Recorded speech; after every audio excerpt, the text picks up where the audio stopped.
What coronavirus has done is poured gasoline on every slow rolling crisis that we have been experiencing in the United States and just set it on fire for everyone all at once.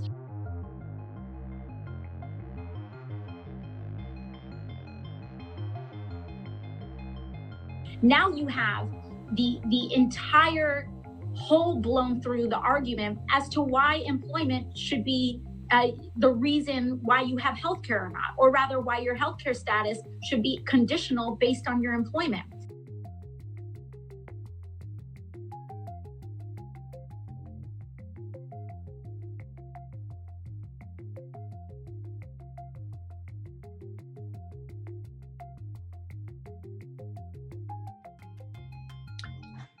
I think one of the things people have expected to come out of this crisis is that we would see a sea change, right? A really big shift in how the American public thinks about a lot of different pieces of policies. And what people might be surprised to learn is that actually very few things have changed. So in the survey that I work on, Nationscape, we track over 40 policies on a weekly basis. We've seen movement in very, very few of them. And even those changes have been very, very small. So how can we make sense of this? I think the story here is that crises are moments of opportunity for policy change. They're opportunities for people to reassess their relationship to government, what government owes to them, what they owe to the government. They're points of change for people. But that change doesn't happen automatically. The real story here is that without leaders who are going to guide people to say that their unrest, their unhappiness with the status quo is going to be changed by a particular set of policies, that these are the things that are going to solve their problems that they are experiencing right now, you're not going to see a change in these policies. So again, crises or the change in the attitudes about these things. Crises are moments of opportunity. They're opportunities to change these opinions, but it's not a sure thing. It's not going to happen automatically. It does require leadership at the end of the day. I think this moment still,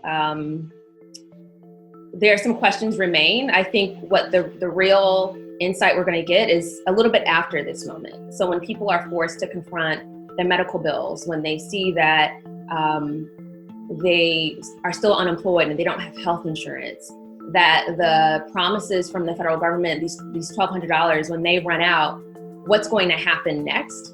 And during the debates, Joe Biden was treating this as kind of something very long into the future. But this is an immediate concern right now when you have governors who are saying they're going to open up businesses, non-essential businesses, in just a few days, I believe this Friday.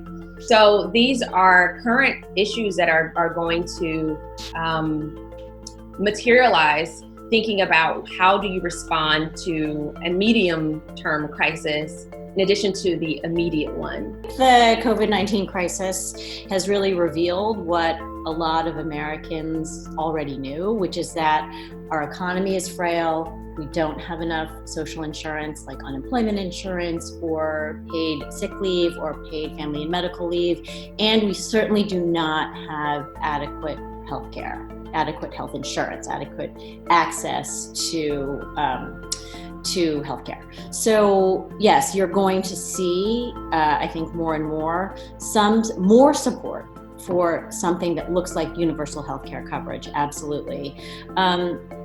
But that actually doesn't surprise me. The problem was never that Americans didn't want these kinds of progressive policies.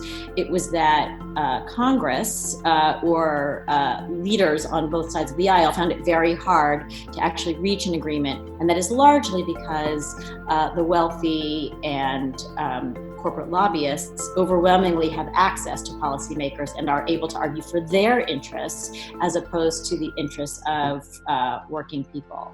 But these progressive policies have been popular for a long time. I think COVID will make them more popular as it becomes clear just how fragile the American political economy really is.